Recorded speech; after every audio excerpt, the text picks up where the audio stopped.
मेरे प्रिय श्रोताओं, आपको आपके छोटे अनुज आशीष का सादर अभिवादन।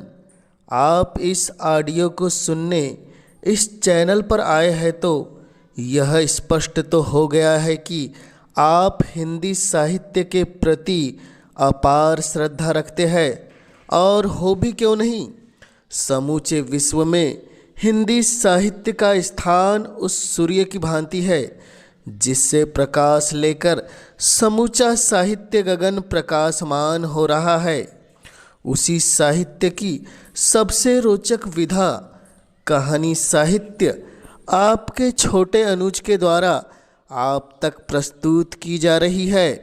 और मैंने यह संकल्प लिया है कि मैं हिंदी साहित्य के उन समस्त साहित्यकारों की अमर कृतियाँ आपकी सेवा में प्रस्तुत करूंगा और मैं हिंदी साहित्य को समूचे विश्व के पटल पर जन जन तक पहुंचाने में अपना सर्वश्रेष्ठ योगदान दूंगा। इसके साथ मुझे पूर्ण विश्वास है अभी मुझे सुनने वाले मेरे बड़े भाई बहन, आप अपने छोटे अनुज के इस संकल्प को पूर्ण करने में अपना आशीष मुझे जरूर देंगे और इस चैनल को सब्सक्राइब अवश्य करेंगे तथा मेरे इस पुनीत पथ के निर्माण में अपनी भूमिका एक नींव के पत्थर के रूप में रखेंगे। तो चलिए शुरू करते हैं आज की कहानी। आज की कहानी है मिलाप। तो लीजिए शुरू करते हैं कहानी। लाला ज्ञानचंद बैठे हुए हिसाब किताब जांच रहे थे कि उनके सुपुत्र बाबू नानकचंद आए और बोले, दादा अब यहाँ पड़े पड़े जी उकता गया, आपकी आज्ञा हो तो मैं सैर को निकल जाऊं, 2-1 महीने में लौट आऊँगा। नानकचंद बहुत सुशील नवयुवक था। रंग पीला, आँखों के गिर्द हल्के धब्बे, कंधे झुके हुए। ज्ञानचंद ने उनकी तरफ तीखी निगाह से देखा और व्यंग्यपूर्ण स्वर में बोले, क्यों, क्या यहाँ तुम्हारे लिए कुछ कम दिलचस्पियाँ है? ज्ञान ने बेटे को सीधे रास्ते पर लाने की बहुत कोशिश की थी मगर सफल नहीं हुए। उनकी डांट फटकार और समझाना बुझाना बिल्कुल बेकार हुआ। उसकी संगति अच्छी न थी, पीने पिलाने और राग रंग में डूबा रहता था। उन्हें यह नया प्रस्ताव क्यों पसंद आने लगा? लेकिन नानकचंद उनके स्वभाव। नानकचंद ने कहा, मुझे किसी की परवाह नहीं, आपका रुपया आपको मुबारक रहे। नानकचंद की यह चाल कभी पट नहीं पड़ती थी। अकेला लड़का था। बूढ़े लाला साहब ढीले पड़ गए। रुपया दिया, खुशामद की और उसी दिन नानकचंद कश्मीर की सैर के लिए रवाना हुआ। मगर नानकचंद यहाँ से अकेला न चला।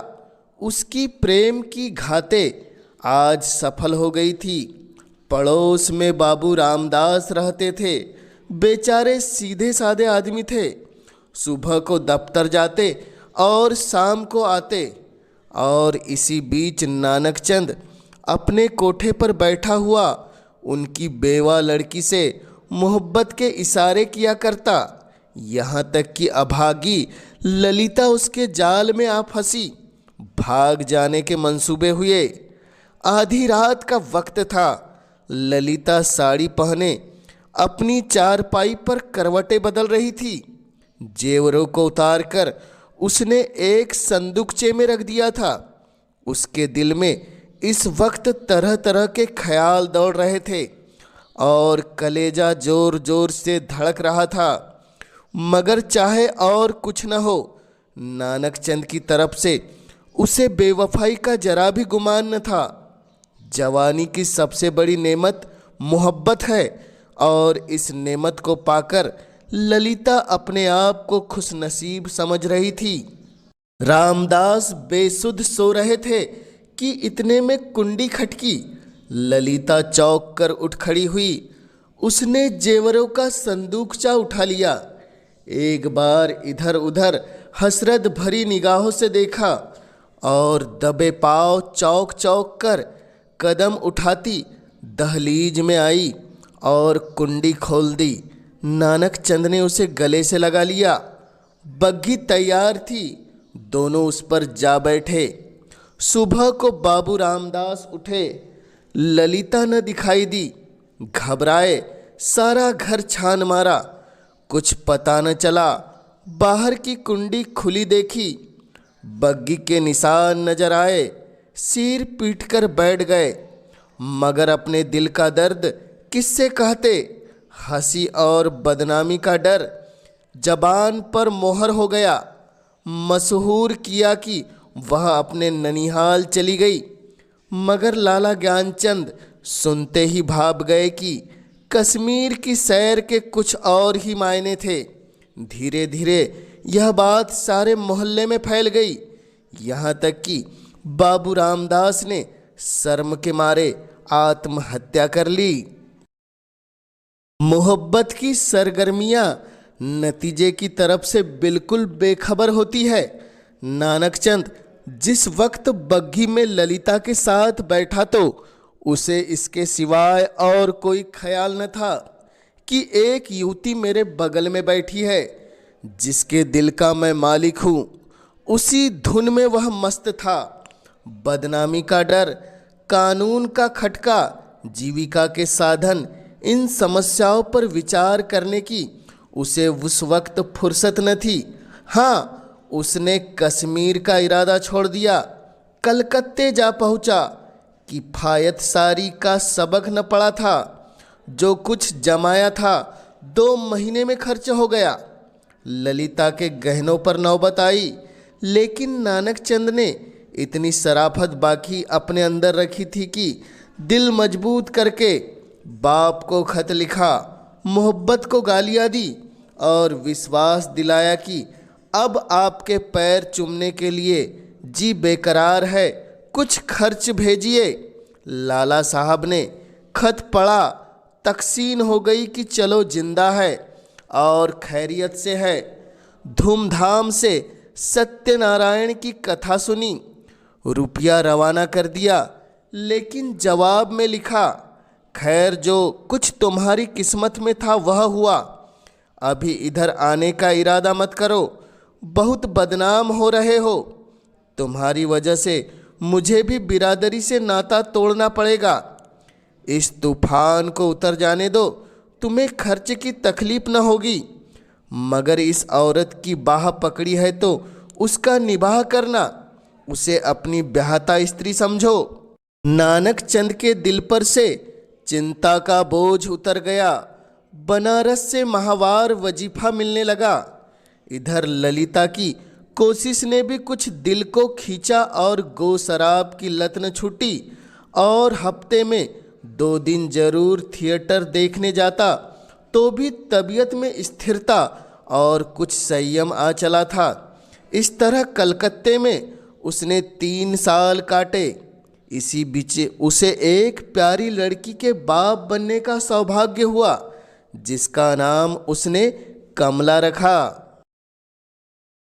3रा साल गुजरा ही था कि नानकचंद ने उस शांतिमय जीवन में हलचल पैदा हुई। लाला ज्ञानचंद का 50वां साल था, जो हिंदुस्तानी रईसों की प्राकृतिक आयु है। उनका स्वर्गवास हो गया और ज्यों ही खबर नानकचंद को मिली, वह ललिता के पास जाकर चीख मार कर रोने लगा। जिंदगी के नए नए मसले अब उसके सामने आए। इन 3 साल की संभली हुई जिंदगी ने उसके दिल से सोहदेपन और नशेबाजों के ख्याल कुछ दूर कर दिए थे। उसे अब यह फिक्र सवार हुई कि चलकर बनारस में अपनी जायदाद का कुछ इंतजाम करना चाहिए, वरना सारा कारोबार धूल में मिल जाएगा। लेकिन ललिता को क्या करूं? अगर इसे वहाँ लिए चलता हूँ तो 3 साल की पुरानी घटनाएं ताज़ी हो जाएगी और फिर एक हलचल पैदा होगी जो उसे हुक्काम और हमजोलियों में जलील कर देगी। इसके अलावा उसे अब कानूनी औलाद की ज़रूरत भी नजर आने लगी। यह हो सकता था कि वह ललिता को अपनी ब्याहता स्त्री मशहूर कर देता, लेकिन इस आम ख्याल को दूर करना असंभव था कि उसने उसे भगाया है। ललिता से नानकचंद को अब वह मोहब्बत न थी जिसमें दर्द होता है और बेचैनी होती है। वह अब एक साधारण पति था जो गले में पड़े हुए ढोल को पीटना ही अपना धर्म समझता है, जिसे बीवी की मोहब्बत उसी वक्त याद आती है जब वह बीमार होती है। और इसमें अचरज की कोई बात नहीं है अगर जिंदगी की नई नई उमंगों ने उसे उकसाना शुरू किया। वे मंसूबे पैदा होने लगे जिनका दौलत और बड़े लोगों के मेल जोल से संबंध है। मानव भावनाओं की यह साधारण दशा है। नानकचंद अब मजबूत इरादे के साथ सोचने लगा कि यहाँ से क्यों कर मैं भागूं। अगर इजाज़त लेकर जाता हूँ तो 2-4 दिन में सारा पर्दाफाश हो जाएगा। अगर हीला किए जाता हूँ तो आज के तीसरे दिन ललिता बनारस में मेरे सर पर सवार होगी। कोई ऐसी तरकीब निकालूं कि इन संभावना से मुक्ति मिले। सोचते सोचते उसे आखिर एक तदबीर सूझी। वह एक दिन शाम को दरिया की सैर का बहाना करके चला और रात को घर पर न आया। दूसरे दिन सुबह एक चौकीदार ललिता के पास आया और उसे थाने में ले गया। ललिता हैरान थी कि क्या माजरा है। दिल में तरह तरह की दुश्चिंताएं पैदा हो रही थी। वहां जाकर देखा तो कैफियत देखी तो दुनिया आंखों में अंधेरी हो गई। नानकचंद के कपड़े खून में तरबतर पड़े थे। उसकी वही सुनहरी घड़ी, वही खूबसूरत छतरी, वही रेशमी साफा, सब वहाँ मौजूद था। जेब में उसके नाम के छपे हुए कार्ड थे। कोई संदेह न रहा कि नानकचंद को किसी ने कत्ल कर डाला। 2-3 हफ्ते तक थाने में तहकीकातें होती रही और आखिरकार खूनी का पता चल गया। पुलिस के अफसरों को बड़े बड़े इनाम मिले। इसको जासूसी का एक बड़ा आश्चर्य समझा गया।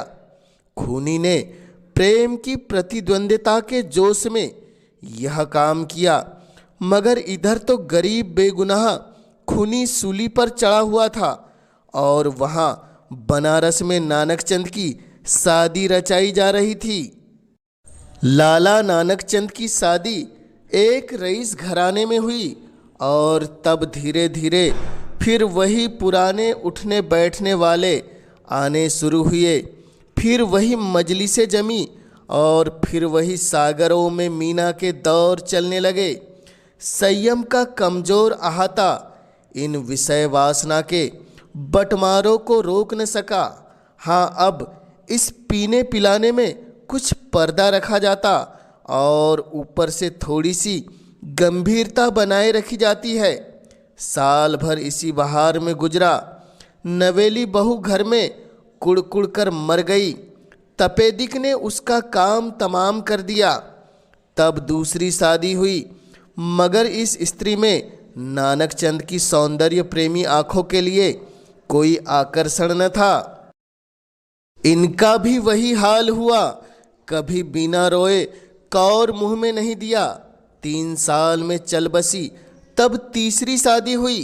यह औरत बहुत सुंदर थी, अच्छे आभूषणों में सुसज्जित। उसने नानकचंद के दिल में जगह कर ली। एक बच्चा भी पैदा हुआ और नानकचंद गृहस्थिक आनंदों से परिचित होने लगा। दुनिया के नाते रिश्ते अपनी तरफ खींचने लगे, मगर प्लेग के एक ही हमले ने सारे मंसूबे धूल में मिला दिए।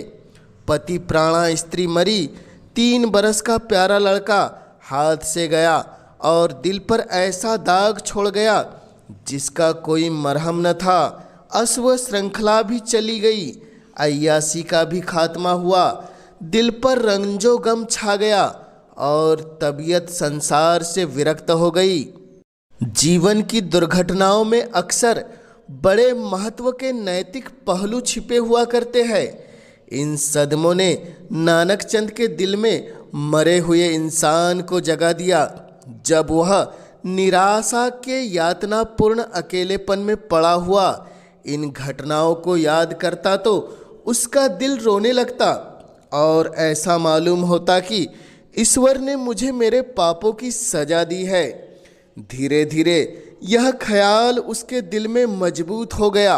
उफ, मैंने उस मासूम औरत पर कैसा जुल्म किया, कैसी बेरहमी की, यह उसी का दंड है। यह सोचते सोचते ललिता की मासूम तस्वीर उसकी आंखों के सामने खड़ी हो जाती और प्यारी मुखड़े वाली कमला अपने मरे हुए सौतेले भाई के साथ उसकी तरफ प्यार से दौड़ती हुई दिखाई देती। इस लंबी अवधि में नानक चंद को ललिता की याद तो कई बार आई थी, मगर भोग विलास, पीने पिलाने की उन कैफियतों ने कभी उस ख्याल को जमने न दिया। एक धुंधला सा सपना दिखाई दिया और बिखर गया। मालूम नहीं दोनों मर गई या जिंदा है।